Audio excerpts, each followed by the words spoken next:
जो कहानी आपको सुनाने जा रहे हैं वो सचिन कुमार ने भेजा है, जो गाजियाबाद के रहने वाले हैं।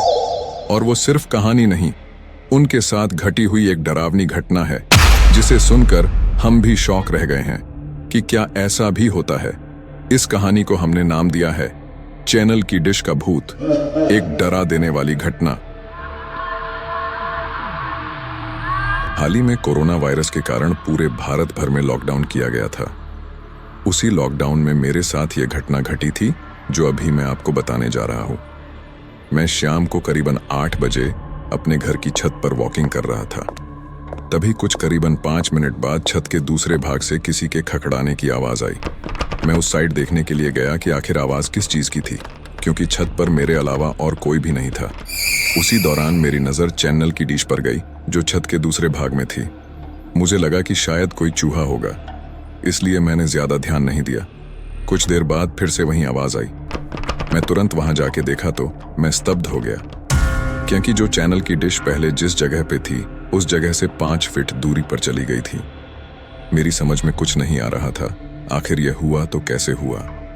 बाद में मैं उसी जगह खड़ा रहकर देखने लगा कि क्या अब मेरी नजर के सामने यह हिलती है क्या। देखते ही देखते अचानक वह डिश अपनी जगह से हवा में करीबन 2 फीट ऊपर उठकर नीचे गिरी और अपनी जगह पर हिलने लग गई।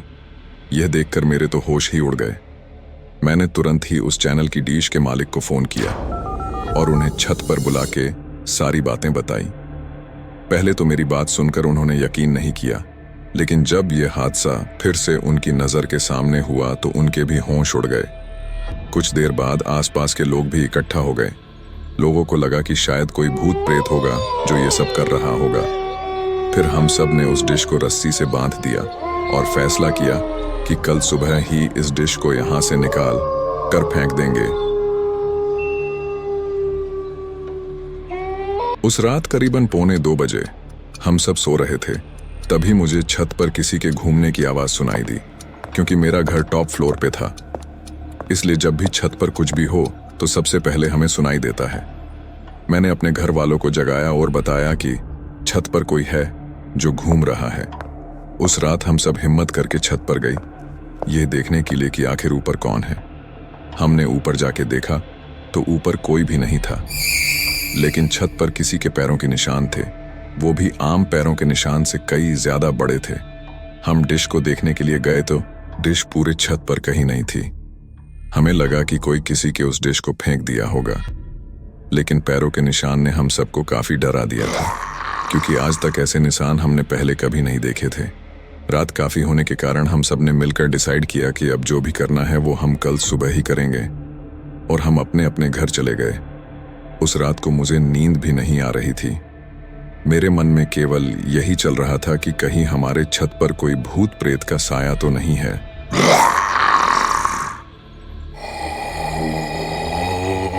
दूसरे दिन सुबह जब हम सभी छत पर देखने के लिए गए तो देखा कि वो डिश जो कल रात छत पर से गायब हो गई थी, वह डिश आज उसी जगह पर वापस आ गई थी। तभी सबने डिसाइड किया कि उस डिश को तोड़ के उसे नष्ट कर देंगे, ताकि बाद में कोई परेशानी ना हो। जब उस डिश को तोड़ रहे थे तब उसके अंदर से काले काले रंग का कुछ पदार्थ बाहर निकल रहा था, जो बहुत ही बुरी बदबू कर रहा था। उस डिश को तोड़कर उसे एक खुली जगह पर ले जाके उसे जला दिया। तब से लेकर अभी तक अब कई आवाज या किसी के होने का एहसास नहीं हो रहा। दोस्तों, इसी के साथ हमारी आज की कहानी का अंत होता है। आपको ये कहानी कैसी लगी प्लीज हमें कमेंट करके जरूर बताएं। अगर आपको हमारी कहानियां पसंद आ रही हैं तो कृपया हमारे चैनल को सब्सक्राइब करें और घंटी के आइकन को दबाकर ऑन कर दें, ताकि हमारे आने वाले वीडियो के नोटिफिकेशन आपको मिल सकें। धन्यवाद, और फिर मिलेंगे एक नई कहानी के साथ। जाने से पहले ये गाना सुनकर जाए जो हमने सचिन जी के लिए बनाया है। चप्पल फाड़ कहानी सचिन की जुबानी, डरावनी घटना नाम चैनल की डिश का भूत। रात के अंधेरे में मकड़ी की जाल में घुसा वो रूहानी, धूम मचाए भूत बाहर डिश का डरिए कैसा आकर्षक मंजर। चलो मिलकर भगवान का नाम लेकर हार्दिक ध्वनि में मंत्र जपे हम। दर दर